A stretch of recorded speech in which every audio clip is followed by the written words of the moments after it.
Hi there, Scott back again with Cascade Pest Control. Today I want to teach you a little bit about wasps. Here in the Great Northwest, one wasp takes top billing, and that's the yellow jacket. If you've ever been stung by one, you know they pack quite a wallop. And it can be because they can sting you multiple times. They don't have any barbs on their stinger, so they can go in and out without that pulling out. And it doesn't kill them, and they defend their nests fiercely. Wasps have two different kinds of nests. They have hanging nests and they have cavity nests. And those can occur in any number of different places around your house. Looking down this pathway where I've just come, where do you think you'd find a nest? Right, just about anywhere. You see, the hanging nests can be in the trees, or they can be from the eaves. They can even be on low ground cover. And if there's a burrow around that's been abandoned, well, that's a perfect place for a cavity nest in the ground. Now, in your home, the worst place is a cavity nest that happens to come and make its home in your wall, especially a wall where you reside on the other side. Now, before we go inside, we take a look and see what kind of worst-case scenario there might be for wasps. Let's take a look at some of the nests we've encountered at Cascade Pest Control. This hanging nest is so well concealed, it reached this stage of maturity even though it's only a few feet away from a sidewalk. And here in this shot from underneath, you get to see the entrance, but you really still don't get a chance to see the scale of the nest itself. Once I got them trapped in there like that, then I just folded it like this and just nailed it like that. Their bodies are right there. Now look at this ground nest. There's really no way to see how big it is. You have to gauge the activity by looking at the wasps leaving and entering the nest.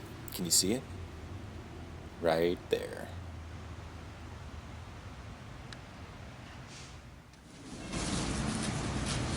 Once this nest is treated, I'll get to show you how big that really is. That's a good-sized ground cavity nest, and by the looks of those larvae, this nest was about to grow by hundreds.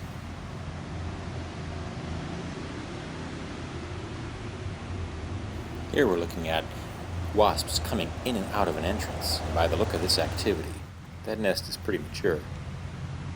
Sorry about the shakes, but I'm at a fair distance, and they are still all around me. Now, wasp nests, they're not used year after year. They're used once for a year, and then they're abandoned. The queen winters over somewhere, and then she comes out in the springtime, and she finds a new place to build her nest. Well, before that happens, we want to make sure that Cascade has come out and done a treatment to your eaves and your home so that your home is not attractive to that queen and where she places her nest. And then, a little bit later in the spring, it's always nice to look around your yard and see if there's any activity, because you want to capture that activity and nip it in the bud, so to speak. Get it stopped before the nest becomes a mature nest. Now let's go inside and take a look at what might happen if a mature nest was to erupt into a home, and how that might occur.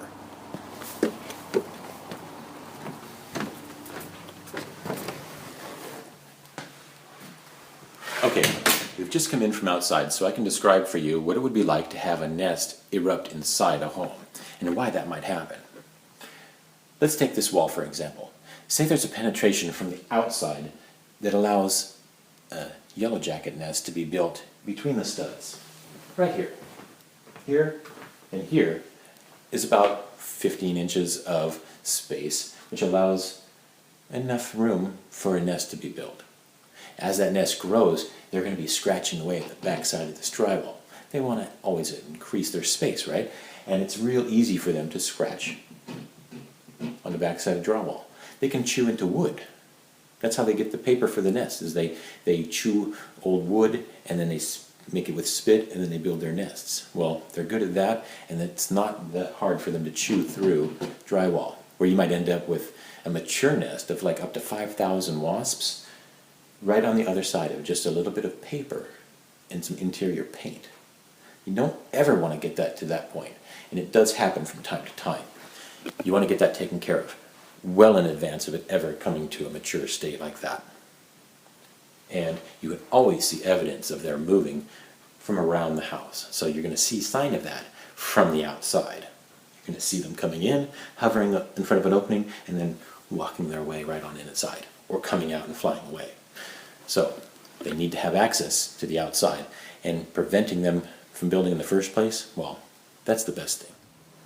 So now, if you ever come home to a room that's full of yellow jackets, you know what's caused it, and you know who to call. Cascade Pest Control.